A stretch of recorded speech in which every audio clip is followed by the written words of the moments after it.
Assalamualaikum warahmatullahi wabarakatuh. Waalaikumsalam warahmatullahi wabarakatuh.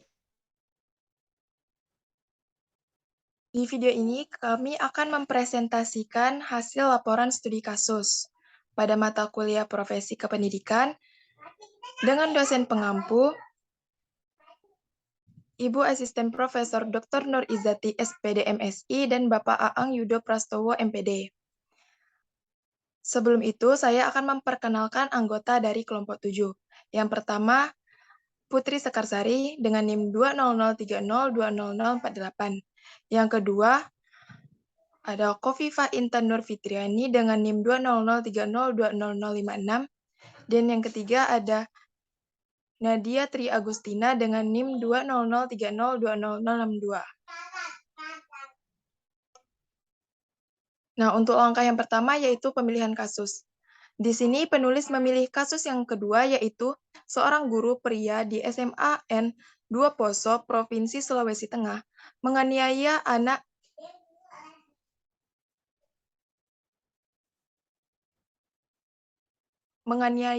muridnya dengan cara ditampar, jotos, dan ditendang. Nah, selanjutnya untuk langkah yang kedua yaitu pengumpulan data akan dijelaskan oleh Kofifah. Kepada Kofifah dipersilahkan. Baik, terima kasih moderator. Di sini saya akan menjelaskan langkah kedua, yaitu pengumpulan data.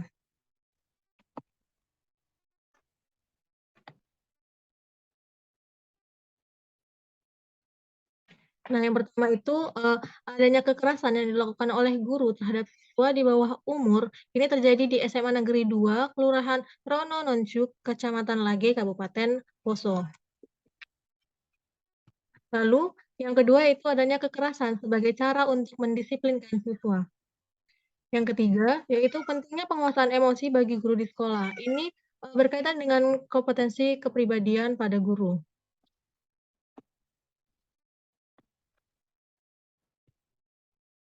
Nah, langkah yang ketiga yaitu adanya analisis data.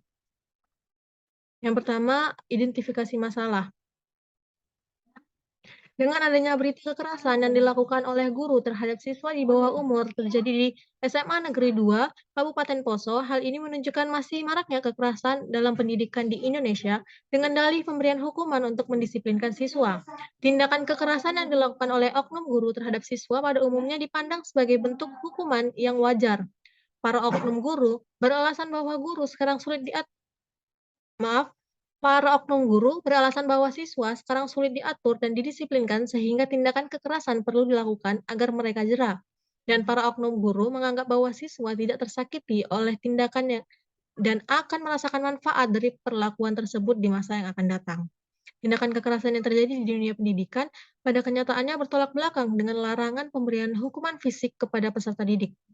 Larangan pemberian hukuman fisik kepada peserta didik diberlakukan pemerintah melalui Undang-Undang Perlindungan Anak Nomor 23 Tahun 2003 pada bab 54 yang menyatakan bahwa guru ataupun pendidik dan siapapun di sekolah dilarang memberikan hukuman fisik kepada anak-anak. Lalu selanjutnya yaitu adanya faktor-faktor penyebab. Ada beberapa faktor di sini. Yang pertama itu ada faktor pribadi guru yang bermasalah. Nah, faktor pribadi guru yang bermasalah seperti masalah psikologis yang menyebabkan guru kesulitan mengelola emosinya hingga guru menjadi lebih sensitif dan reaktif. Lalu, faktor penyebab yang kedua yaitu kekerasan sebagai cara untuk mendisiplinkan siswa dalam proses pembelajaran. Nah, kekerasan sebagai cara untuk mendisiplinkan siswa dalam proses pembelajaran yang telah menjadi tradisi yang diwariskan di Indonesia. Nah, kekerasan dianggap sebagai sesuatu yang bernilai dalam pendidikan, sehingga secara tidak sadar, tindakan kekerasan fisik dan verbal dianggap wajar bahkan mendidik. Lalu, yang ketiga yaitu belum adanya intervensi khusus dari negara terhadap kejadian tindak kekerasan di lingkungan sekolah. Lalu yang keempat, guru kurang memaknai panggilan profesinya sebagai pendidik. Nah, di sini guru kurang memaknai profesinya sebagai pendidik, yaitu terpenuhinya kompetensi dan kualifikasi sesuai peraturan perundang-undangan yang berlaku tidak menjamin bahwa guru tidak akan melakukan kekerasan sebagai salah satu metode mengajarnya. Baik, sekian penjelasan dari saya kembalikan kepada moderator. Baik, terima kasih Kofifah. Nah, untuk langkah yang keempat, yaitu perbaikan, akan dijelaskan oleh Nadia. Kepada Nadia dipersilahkan. Baik, terima kasih moderator. Nah, di sini saya akan menjelaskan tentang perbaikan. A, itu alternatif penyelesaian. Yang pertama, menerapkan pendidikan tanpa kekerasan di sekolah. Yang kedua, memberikan hukuman yang berkorelasi dengan tindakan siswa. Yang ketiga, sekolah terus mengembangkan dan membekali guru. Yang keempat, memberikan pendidikan psikologi kepada para guru. Yang kelima, bukan hanya siswa yang membutuhkan konseling, namun guru juga membutuhkan konseling. Dan yang terakhir, yang keenam, yaitu memberikan pertolongan bagi siapapun yang mengalami tindakan kekerasan di sekolah.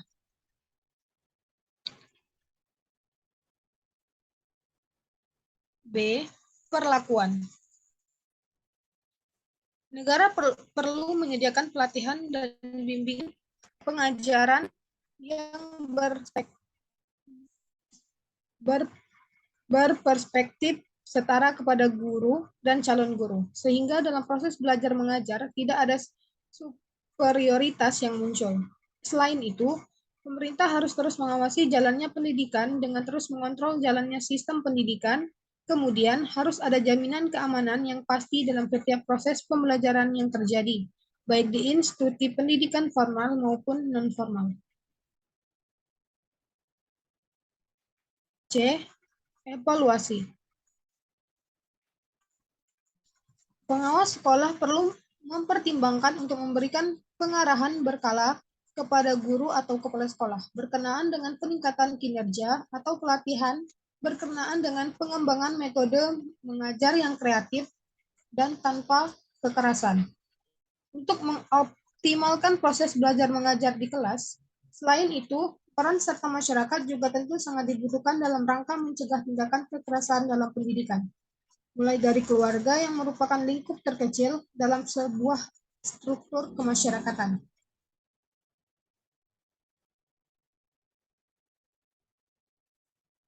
D. Tindak lanjut. Sekolah dituntut untuk mampu menghadirkan dirinya sebagai sebuah lembaga, tidak sekadar tempat yang menyenangkan bagi anak atau untuk belajar. Sekolah harus menciptakan suasana yang kondusif agar anak merasa nyaman dan tidak mengembangkan potensinya. Untuk itu, sekarang di sekolah-sekolah diterapkan sekolah ramah anak agar siswa dalam belajar bisa merasa aman, nyaman, menyenangkan, dan jauh dari tekanan maupun diskriminasi baik yang dilakukan oleh guru, teman sebaya, maupun oleh orang yang berada di sekitarnya. Program Sekolah Ramah Anak merupakan program yang menjunjung tinggi hak anak di sekolah dengan memberikan kenyamanan, keamanan, dan kebebasan dalam mengungkapkan pendapat.